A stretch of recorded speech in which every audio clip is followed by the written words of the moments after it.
9X Movies presenting Exodus Gods and Kings।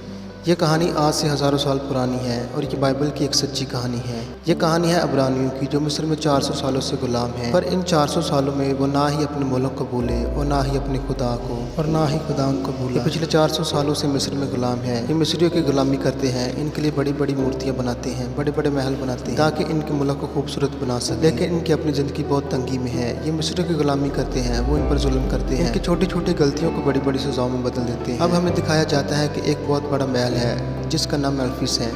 इस महल में एक मीटिंग चल रही होती है जिसमें बताया जाता है कि हमारी सरहदों पर एक बहुत बड़ी फौज खड़ी है और उन्हें डर है कि हम उन पर हमला न कर दें। तो वहाँ का राजा जो फ़िरौन है वो बोलता है कि मैं नहीं चाहता कि वो हम पर हमला करे, बल्कि हम खुद जाकर उन पर हमला करेंगे। पर वहाँ एक नजूमी होती है जो मुस्तकबिल देखकर बताती है कि इस जंग में एक सिपह सलार की जान को खतरा है। एक वक्त ऐसा भी इस जंग में आएगा जब उस सिपह सलार पर जानलेवा हमला होगा और इस वक्त जो सिपह सलार की जान बचाएगा वही आगे जाके मिस्र का बादशाह बनेगा। अब यहाँ पर दो सिपह सलार हैं जो फ़िरौन के बहुत खास हैं। एक रामसीस जो फ़िरौन का बेटा है और दूसरा मूसा जो राजा की बेटी का बेटा है। लेकिन फ़िरौन मूसा को ज़्यादा पसंद करता है क्योंकि मूसा रामसीस से ज़्यादा काबिल है। अब ये सब जंग के मैदान में चले जाते हैं और एक ऐसा वक्त आता है जब रामसीस जो फ़िरौन का बेटा है और एक सिपह सलार है इसकी जान जाने वाली होती है। तब मूसा उसकी जान बचाता है। जंग से वापस आने के बाद जब राजा को पता चलता है कि मूसा ने रामसीस की जान बचाई, जैसा कि उस नजूमी औरत ने पेशन गोई की थी कि आने वाले वक्त में वही मिस्र पर राज करेगा जो सिपह सलार की जान बचाएगा, और मूसा ने सिपह सलार की जान बचाई थी। राजा कहता है मूसा से कि पेशन गोइयों पर एतबार नहीं करते, मैं जानता हूँ पर मैं एतबार करता हूँ। अब राजा मूसा से कहता है तुम मेरे वारिस कैसे बन सकते हो, किसी आम तरीके से तो नहीं। तब मूसा बोलता है कि किसी भी तरीके से नहीं। तब राजा बोलता है कि अभी तो कोई तरीका नजर नहीं आता।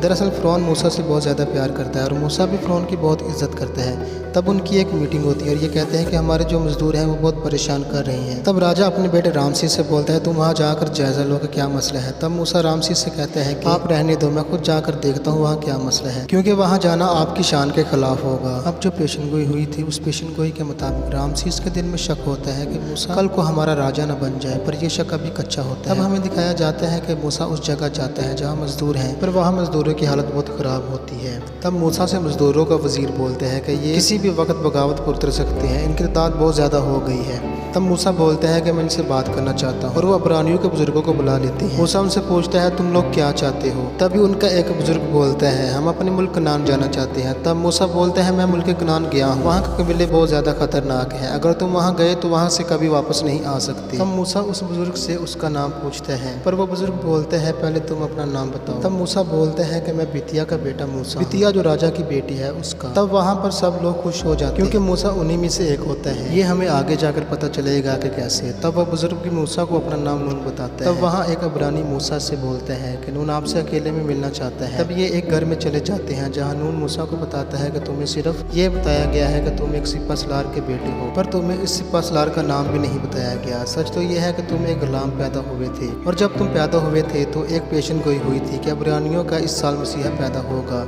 और जब इस बात का राजा को इल्म हुआ तो राजा ने उस साल सारे अब्रानी लड़कों को मरवा दिया, और तुम्हारे वालिदैन तुम्हें खोना नहीं चाहते थे और तुम्हारी बहन मरियम को तुम्हें दे दी, और तुम्हारी बहन ने तुम्हें टोकरी में बंद करके दरिया नील में बहा दिया। और तुम राजा की बेटी बितिया को मिले जो दरिया के किनारे अपनी सहेलियों के साथ नहा रही थी। बितिया ने तुम्हें देखा और तुम्हें अपना लिया, लेकिन बितिया ने यह बात कभी किसी को नहीं बताई कि तुम कहाँ से उसे मिले, और तुम्हारी बहन को तुम्हारी आया बना दिया। मूसा नून की बात पर यकीन नहीं करता और बोलता है कि ये एक अच्छी कहानी थी। तब मूसा यहाँ से चला जाता है और यहाँ अब्रानियों के अलावा भी दो आदमी होते हैं जो छुप कर ये सारी बातें सुन लेते हैं। और अब हमें दिखाया जाता है कि राजा जो काफ़ी अरसा से बीमार था वह मर जाता है और रामसीस मिस्र का बादशाह बन जाता है, और अब रामसीस भी यहाँ का फ़िरौन है। अब जो दो आदमी ने मूसा और नून की बातें सुनी थी वो ये सारी बातें अपने वज़ीर को बता देते हैं, और वज़ीर ये सारी बातें फ़िरौन को बता देता है कि मूसा एक अब्रानी है, वो भी एक विदेशी गुलाम है। अब रामसीस के दिल में भी शक पैदा हो जाता है क्योंकि मूसा रामसीस का सलाहकार है। तब फ़िरौन उस आया को भी बुलाता है जो मूसा की बहन भी है, और इस आया को बोलता है क्या मूसा तुम्हारा भाई है। वो बोलती है कि नहीं। तब फ़िरौन अपनी तलवार निकाल लेता है और मूसा की बहन को मारने ही वाला होता है तो मूसा चला कर बोलता है हाँ मैं इसका भाई हूँ। तब मूसा को मिस्र से निकाल दिया जाता है, लेकिन फ़िरौन को अभी भी यकीन नहीं होता। वो सोचते हैं ये एक झूठी कहानी है, लेकिन फ़िरौन भी मूसा से छुटकारा हासिल करना चाहता है इसलिए वो भी उसको मिस्र से निकाल देता है। मूसा मिस्र से निकलने से पहले अपनी माँ बितिया और अपनी बहन जिसका नाम मरियम है, इन दोनों से मिलता है। तब बितिया उसे बताती है कि तुम मेरे बेटे नहीं हो, तुम मुझे दरिया नील से मिले थे। मैंने ये बात आज तक किसी को भी नहीं बताई। मूसा को भी अभी यकीन नहीं होता और मूसा कहता है कि ये नहीं हो सकता, पर बितिया कहती है कि यही सच है। तब मूसा वहाँ से एक वीराने में चला जाता है और उससे आगे जाने पर वो एक कबीले में पहुँच जाता है। वो देखता है कि वहाँ एक कुआं है जहाँ से कुछ लड़कियाँ पानी भर रही होती हैं। तभी वहाँ कुछ चरवाहे आते हैं और ज़बरदस्ती अपनी बकरियों को पानी पिलाना शुरू कर देते हैं। तब मूसा भी वहाँ से पानी पीने लग जाता है, पर वह चरवाहे बोलते हैं तुम हमारे बाद पानी पीना। तब मूसा अपनी तलवार निकाल कर बाहर रख देता है, जिससे वह चरवाहे डर के वहाँ से चले जाते हैं। तब वहाँ जो लड़कियाँ होती हैं वो मूसा को अपने घर खाने की दावत देती हैं, क्योंकि मूसा ने उन चरवाहों को वहाँ से भगाया होता है जो ज़बरदस्ती अपनी बकरियों को पानी पिला रहे थे। इन्हीं लड़कियों में से मूसा को एक लड़की पसंद आती है और कुछ अरसे बाद मूसा की उस लड़की से शादी हो जाती है और इसके बाद मूसा का एक बेटा भी पैदा होता है। अब मूसा यहाँ पिछले 9 साल से है, पर मूसा को खुदा पर कोई यकीन नहीं होता, लेकिन मूसा की बीवी को खुदा पर बहुत भरोसा होता है। अब एक दिन मूसा की कुछ बकरियां एक बहुत बुलंद पहाड़ पर चली जाती हैं, जिस पहाड़ का नाम कोहे सीना होता है और कोहे सीना एक मुकद्दस पहाड़ होता है। लोग कोहे सीना को खुदा का पहाड़ कहते हैं। और जब मूसा इस पहाड़ पर जाता है तो वहाँ बहुत सारी मिट्टी मूसा के ऊपर गिरती है और बेहोश हो जाता है। लेकिन जब मूसा की आंखें खुलती है तो वो देखता है कि वहाँ एक झाड़ी होती है जो जल रही होती है। इसमें आग तो लगी होती है पर वो झाड़ी जलती नहीं। और तभी ही मूसा के कानों में आवाज़ आती है कि मूसा, अय मूसा, तुम अपने लोगों को भूल गए और वो अभी भी तुम्हारा इंतजार कर रहे हैं। जाओ मिस्र जाओ और अपने लोगों का हाल दरियाफ्त करो। तभी मूसा की फिर से आंखें बंद हो जाती हैं और जब मूसा की आंखें खुलती है तो वो अपने घर होता है और अपनी बीवी को कहता है कि खुदा ने मुझसे बात की और बोला कि मैं अपने लोगों को गुलामी से छुड़ाऊं। तब मूसा की बीवी बोलती है तुम अभी आराम करो, तुम अभी बहुत जख्मी हो। और एक बार फिर मूसा को एहसास होता है कि खुदा मूसा से बोल रहा है कि मिस्र जाओ। तब मूसा ये तय करता है कि वो मिस्र जाएगा। अब मूसा फिर मुल्क मिस्र आ जाता है और वो उसी बुजुर्ग नून से मिलता है और अपने भाई हारून से भी मिलता है। अब मूसा रात को फ़िरौन के अस्तबल में घुस जाता है और जब फ़िरौन को एहसास होता है कि अस्तबल में कोई है तब मूसा फ़िरौन की गर्दन पर तलवार रख देता है। तब फ़िरौन मूसा को बोलता है तुम जिंदा हो, मुझे ये देखकर बहुत अच्छा लगा। तब मूसा कहता है कि इसीलिए तुमने 2 आदमियों को मुझे मारने के लिए मेरे पीछे भेजा जब मैंने मिस्र को छोड़ा था। तब फ़िरौन बोलता है मैंने इन्हें नहीं बल्कि मेरी माँ ने भेजा होगा। तब मूसा बोलता है कि इन्हें इस काम का कसूरवार मत ठहराओ। तब फ़िरौन बोलता है यहाँ के हालात पहले से भी ज़्यादा ख़राब हो चुके हैं। तब मूसा बोलता है अगर वो गुलाम मेहनत करते हैं तो इन्हें इनकी उजरत भी मिलनी चाहिए। ये सब मैंने अपनी आंखों से देखा है, तुम इन्हें आज़ाद क्यों नहीं कर देते। फ़िरौन बोलता है इन्हें ज़िंदगी गुजारनी नहीं आती, अगर मैं इन्हें आज़ाद कर भी दूँ तो वो ज़िंदा नहीं रह पाएंगे। अब फ़िरौन बोलता है कि मूसा तुम्हें इन लोगों की बातों में नहीं आना चाहिए। तब मूसा बोलता है कि मैं इन गुलामों की बातों में नहीं आ रहा। तब फ़िरौन बोलता है कि तुम फिर किसकी बातों में आ रहे हो।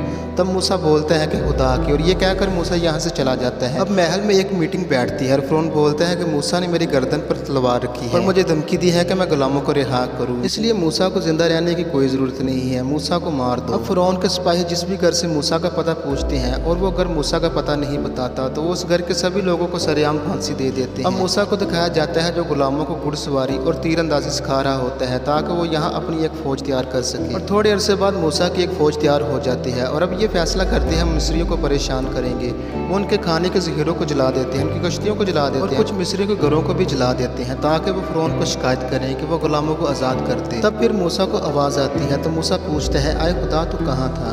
तब मूसा को आवाज़ आती है मैं तुम्हें हारते देख रहा था। मूसा तुम जैसी लड़ाई लड़ रहे हो ऐसी लड़ाई में तुम्हें बहुत वक्त लगेगा, हो सकता है एक पीढ़ी लग जाए। तब मूसा बोलता है कि मैं एक पीढ़ी लड़ने के लिए तैयार, पर खुदा कहता है कि शायद मैं नहीं। अब खुदा मूसा से कहता है अब तुम देखते जाओ कि मैं क्या करता हूँ।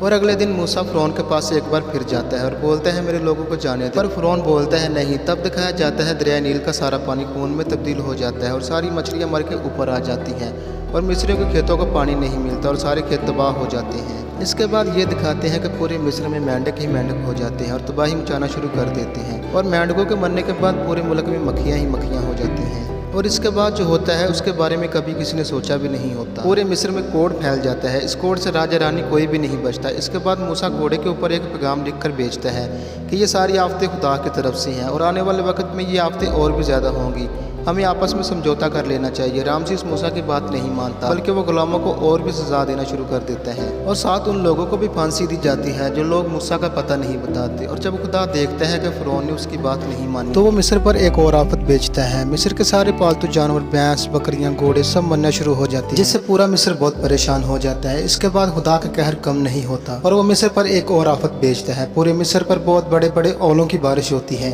जिससे बची हुई सारी फसलें तबाह हो जाती हैं और मिस्र पर एक और आफत आती है। पूरी मिस्र पर करोड़ों टिड्डियां आ जाती हैं। अब रामसीस भी इन सारी आफतों से परेशान हो जाता है और वो अपने देवता के पास जाता है, पर उसे ऐसा महसूस होता है कि उसके पास कोई है और वो कहता है कि मूसा तुम इधर हो, पर मूसा वहाँ नहीं होता। तब रामसीस मूसा को धमकी देता है, अगर अब मिस्र पर एक भी आफत आई तो मैं हर अब्रानी बच्चे को जो चल भी नहीं सकता उन्हें दरिया नील में डुबो दूंगा, जैसे तुम्हें डुबो देना चाहिए था। तो तुम कहते हो ये सब तुमने नहीं किया बल्कि तुम्हारे खुदा ने किया है। मैं खुदा हूँ, देखते हैं मारने में कौन तेज है, तुम्हारा खुदा या फिर मैं। तब मूसा फिर खुदा के हजूर जाता है और खुदा मूसा को बोलता है, मुझे पता है कि फ़िरौन ने हमारी बात नहीं मानी और मैंने उसकी आखिरी धमकी भी सुनी है, और अब देखो जो होगा वो इससे भी बुरा होगा। हालांकि मूसा नहीं चाहता कि मिस्र में इससे भी बुरा हो, क्योंकि वो इन्हीं के साथ पला बड़ा है। अब खुदा कहता है 400 सालों की गुलामी, और अब मैं चाहता हूँ कि ये लोग हमारे आगे घुटने टेके। इसके बाद खुदा मूसा को कहता है कि जाओ और उसे कह दो कि अब जो होगा वो सबसे बुरा होगा, क्योंकि आज रात अंधेरा होते ही मिस्रियों के सब पलोटे मारे जाएंगे। और तुम ऐसा करना, एक भेड़ को ज़िबा करना, उसका खून हर अब्रानी अपने दरवाजे खिड़कियों की चौखटों पर लगाए और उसी वक्त दिखाते हैं कि वहाँ रात हो रही होती है। तब खुदा रात को दिन में तब्दील कर देते हैं और हर तरफ रोशनी ही रोशनी हो जाती है। अब मूसा रामसीस के पास जाता है और अपनी बात उसके सामने रखता है, पर रामसीस उसकी बात नहीं मानता। अब मूसा जाते हुए रामसीस को बोलता है, आज रात अपने बेटे का ख्याल रखना। अब दिखाते हैं रात को एक बहुत अंधेरी घटा मिस्र की तरफ बढ़ती है और पूरे मिस्र को अपने अंदर छुपा लेती है, और इस अंधेरी घटा के साथ मिस्र वालों के सब पलोटे बच्चे मारे जाते हैं। और अगले दिन दिखाते हैं कि रामसीस का बेटा भी मर जाता है। अब रामसीस मूसा के पास जाता है और मूसा को बोलता है, ये कैसा तुम्हारा खुदा है जो बच्चों को मारता है? कल रात मिस्र के सब पलोटे बच्चे मारे गए। तब मूसा बोलता है, कल रात एक भी अब्रानी बच्चा नहीं मरा। तब रामसीस मूसा से बोलता है, जाओ निकल जाओ, अपने सब आदमी को लेकर छोड़ दो हमारे मुल्क को। तब हम देखते हैं कि मूसा सब अब्रानियों को यहाँ से लेकर हमेशा के लिए मिस्र को छोड़ देता है। अब रामसीस इन लोगों को छोड़ तो देता है, पर उसे एहसास होता है इन्हें छोड़ना नहीं बल्कि मार देना चाहिए था। तब फ़िरौन अपनी फौज के साथ, जिसकी तादाद 4000 होती है, मूसा और उसके लोगों का पीछा करना शुरू कर देता है।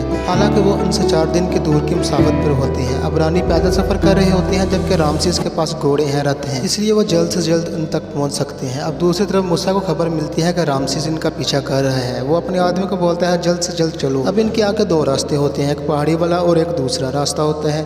तो मूसा ये तय करते हैं हम पहाड़ी वाले रास्ते से जाएंगे, क्योंकि रामसीस के रथ यहाँ से नहीं गुजर पाएंगे। अगर रथ आ भी गए तो उन्हें बहुत टाइम लगेगा और हमें और टाइम मिल जाएगा। और वो पहाड़ी वाले रास्ते से जाते हैं, और होता भी ऐसे ही है। जब रामसीस और इसके रथ इन पहाड़ों वाले रास्ते से आते हैं तो उनके बहुत से घोड़े और रथ एक बहुत बड़ी खाई में गिर जाते हैं, और इससे रामसीस का बहुत नुकसान होता है। और अब रामसीस इसकी फौज वहाँ पहुँच जाती है जहाँ मूसा है और उसके लोग हैं। अब मूसा के आगे अथाह समुंदर है और पीछे रामसीस और उसकी फौज। अब मूसा फैसला करता है वो समुद्र पार करेगा, क्योंकि खुदा की तरफ से उसे ये पैगाम मिलता है, और वो सारे लोगों को लेकर समुद्र की तरफ बढ़ता है। और समुद्र का पानी कम होना शुरू हो जाता है और समुद्र 2 हिस्सों में बढ़ जाता है और दरमियान में से रास्ता बन जाता है। पीछे से इसी रास्ते पर रामसीस और उसकी फौज आगे आ रही होती है। जब मूसा और उसके लोग लगभग समुद्र पार कर ही चुके होते हैं, तभी पीछे समुद्र का पानी वापस आना शुरू हो जाता है और समुद्र के पानी की लहरें बहुत ऊंची होती हैं। और मूसा अपने लोगों को बोलता है, तुम लोग जाओ। और मूसा दोबारा रामसीस की तरफ बढ़ना शुरू कर देता है और रामसीस की पूरी फौज वापस भागना शुरू कर देती है, इससे पहले कि वहां से भागते समुद्र का पानी एक हो जाता है और रामसीस की पूरी फौज को अपने गोश में ले लेता है। पर मूसा बच जाता है और मूसा और उनके सारे लोग आगे बढ़ना शुरू कर देते हैं। अब मूसा का घर यहाँ से करीब होता है। वो सब लोगों को अपने घर लेकर जाता है जहाँ उसकी बीवी और बेटा होते हैं। वो उनसे मिलता है। मूसा को भी खुदा पर पूरा भरोसा होता है और अब ये फिर सारे लोग अपने मुल्क कनान की तरफ निकल पड़ते हैं। और यहाँ फिल्म का एंड हो जाता है। हमें चाहिए कि हम खुदा के ज़ात इलाही पर पूरे यकीन रखें। हालात जैसे भी हों, अच्छे या बुरे, वो हमें छुड़ाता है, हमें बचाता है,